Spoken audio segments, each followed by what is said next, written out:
बाद विधानसभा क्षेत्र से हमारे साथ प्रत्याशी हैं CS पाठक जी, उनसे बात करेंगे। क्या लग रहा है, क्योंकि अभी धनबाद ऐसा क्षेत्र है जहां प्रत्याशियों की संख्या बहुत होती है, प्रत्याशियों के पास पैसा बहुत रहता है, क्षेत्र में मेहनत बहुत करते हैं और शहरी क्षेत्र भी है। आपकी क्या मेहनत रही, कोई विज़न है किस तरह से जो अभी मौजूदा विधायक है या फिर इससे पहले जो प्रत्याशी जो टक्कर दे चुके हैं उनसे कैसे मुकाबला करेंगे? बहुत अच्छा बात कहा आपने कि जनसंख्या बहुत है और पैसा बहुत है,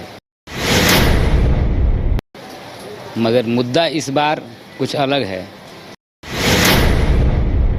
न पैसा और न जनसंख्या। हम शहरी क्षेत्र से आते हैं और झारखंड में कुछ नया शिगुफा छोड़ दिया गया है। जगह मैं दो बोलना चाहूँगा, तो एक खतियान का मुद्दा और एक भाषा का मुद्दा कि बाहरी भाषा ना चलतो। और हमारे धनबाद विधानसभा और पड़ोसी विधानसभा, पूरे धनबाद लोकसभा क्षेत्र में मैं बात करता हूँ कि देश के कोने कोने से लोग आकर के रहते हैं, उनके पास खतियान नहीं है और वो जहाँ से आए, जिस प्रदेश से आए, वो अपनी भाषाओं को लेकर के आए। तो बाहरी भाषा के नाम पर देश को तोड़ना, राज्य को तोड़ना। हम भारत में रहते हैं, देश के संविधान को मानते हैं और ये कहते हैं कि नहीं बाहरी भाषा नहीं चलतो। तो मैं यहाँ से बाहरी भाषा के बाहरी भीतरी भाषा का जो पैरोकारी करते हैं कि बाहरी भाषा नहीं चलतो, तो मैं सबसे पहले मैं अपना परिचय दे दूं कि मेरा नाम चंद्रशेखर पाठक हुआ। जाति से मैं ब्राह्मण हूँ, राष्ट्रीयता भारतीयता, उपराष्ट्रीयता झारखंड, मातृभाषा खोरठा।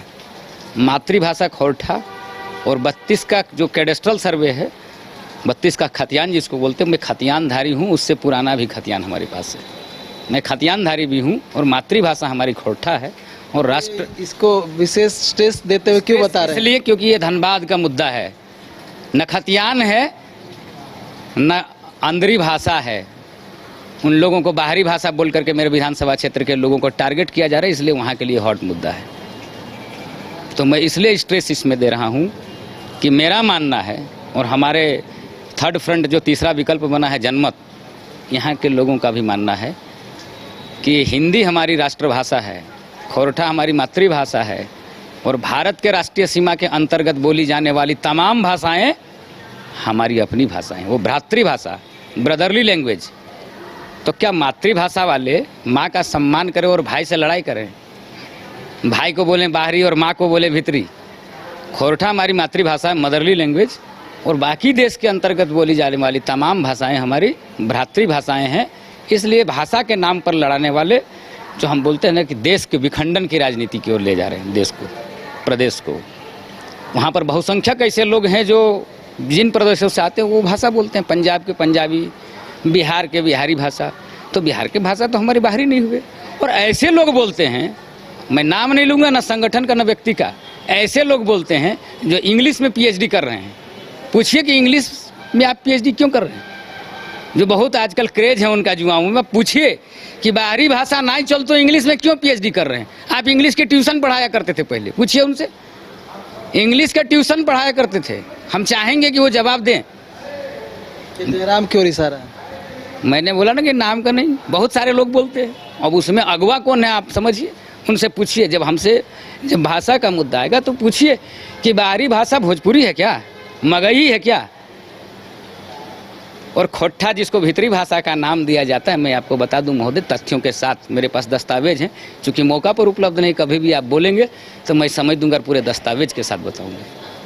तो ये सिर्फ बाहरी भीतरी और भाषा ही मुद्दा रहेगा, कुछ और भी रहेगा धनबाद में? बहुत सारा मुद्दा रहेगा। भाषा पर मैं कुछ स्पष्ट कर देना चाहता हूं। जो खोरठा भाषा को भीतरी भाषा के नाम पर भीतरी बाहरी भाषा बोला जाता है, तो आप जानिए कि खोरठा भाषा के 80% शब्द बिहार के मगध के मगही भाषा का है और 20% प्राचीन भाषा बांग्ला का है। दो भाषाओं के मिलन, दो संस्कृतियों का मिलन से खोरठा भाषा बना। इसको बाहरी भाषा भीतरी भाषा का मुद्दा नहीं, इसमें सामाजिक एकीकरण का मुद्दा होना चाहिए था खोरठा। पूछिए कि तो इसमें तो मगध की 80% शब्द है, मगही भाषा की। आप कैसे इसको भीतरी बोलते हैं? आपको नहीं लगता कि आप जो कह रहे हैं वो बहुत सारे जो ऐसे लोग हैं वो आपका विरोध भी करते हुए नजर आएंगे? सच छुपेगा क्या? अभी हम रात बोले, आप मेरा विरोध कीजिए, क्यों रात अभी हम रात बोल दें तो रात हो जाएगा क्या? सच जो साँच को आँच किया, आप पता करिए। जो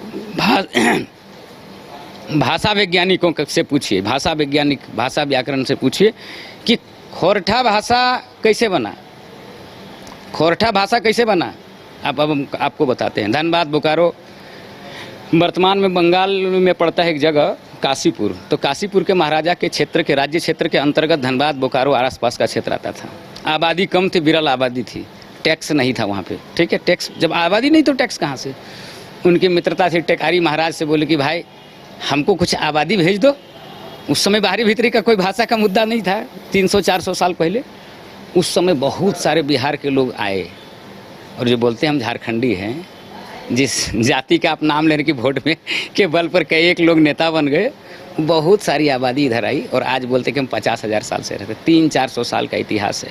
वो मगही भाषा लेकर के आए, यहाँ के प्राचीन भाषा से उसका मेल हुआ, तब खोरठा भाषा बना। आप कैसे टक्कर करेंगे? भाषा का मुद्दा जो बाहरी बोल करके डराया जा रहा है, ये हमारा मुद्दा होगा। खतियान बोल करके जो डराया जा रहा है, ये हमारा मुद्दा होगा। जल जंगल जमीन जो कोयलांचल में छीना जा रहा है कोल माइंस के नाम पर, ये हमारा मुद्दा होगा। हमारा मुद्दा जात पात नहीं होगा।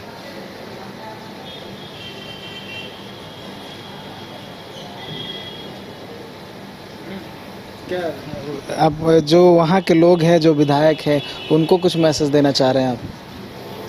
उनको हम क्या दें? उनकी पार्टी में कितना अंतर विरोध है, हमें बोलने की ज़रूरत नहीं है।